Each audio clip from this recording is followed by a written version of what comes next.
Hello, everyone, and welcome to Digital Music News TV, or Dmn Tv, as we like to call it. I'm your host, Mark Thompson. Now, Dmn TV is an exciting new partnership and collaboration in conjunction with and presented by Open on Sunday. We're going to be sharing the very latest headlines, what's making news across the music industry, along with on-the-ground interviews and fascinating panel discussions from the various conferences and music festivals that we attend throughout the year. So, with that being said, let's get started. Here's what's making news this week in music. We begin with news on tour. Burna Boy's June 3rd concert from London Stadium will be streamed on Apple Music and TikTok. The historic concert marked the first time an African artist headlined a stadium show in the UK. The Nigerian Afrobeat star said about the show, "The energy from the crowd was unmatched, and I'm grateful to my fans for their unwavering support." The show is available on Apple Music, Apple TV, and Burna Boy's TikTok page.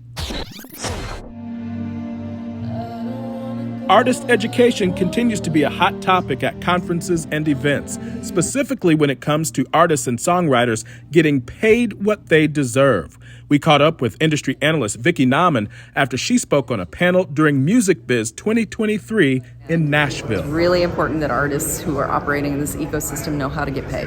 They need to register, they need a publishing administrator, and they need a distributor and a label that's issuing them all their identifiers.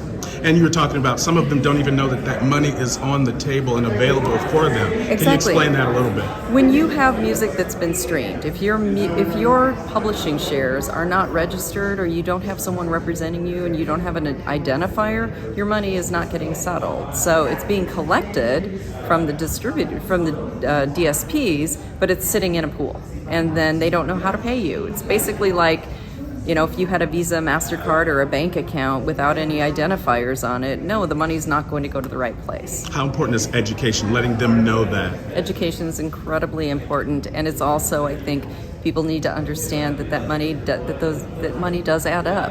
It's not an insignificant amount of money.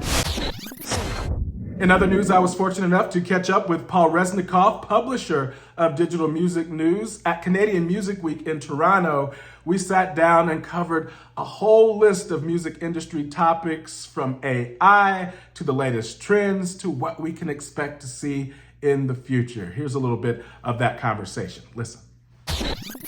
There's a lot that is still shaking out post-pandemic. We really haven't returned back to sort of a normal steady state. And hey, by the time we get back to steady state, maybe there's something else crazy going on. But we've seen an enormous rush of people go back to live concerts, which has been really exciting to see. Not only that, there's sort of the flip side. Everyone complains about high ticket prices, but remember, people are actually paying those prices. So yeah, hey, wave my hand in the air.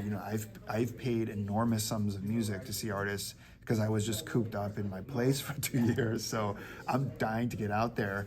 A lot more artists, though, are touring, on the road, a lot more than they want to be. It's more crowded, so a lot of music fans have way more choice, which, hey, that sounds great, except for the problem that you can't go to everything. Prior to the pandemic, I think the average fan went to, 1.5 shows a year. I'm quoting a stat rattled off by Michael Rapino of Live Nation, but the point is that most fans are not going to 30 shows a year. They're not going to juggle that much, and they're not going to shell out 60% of their take-home pay just to go to shows. They're going to pick and choose. So there's great news. It hasn't settled out.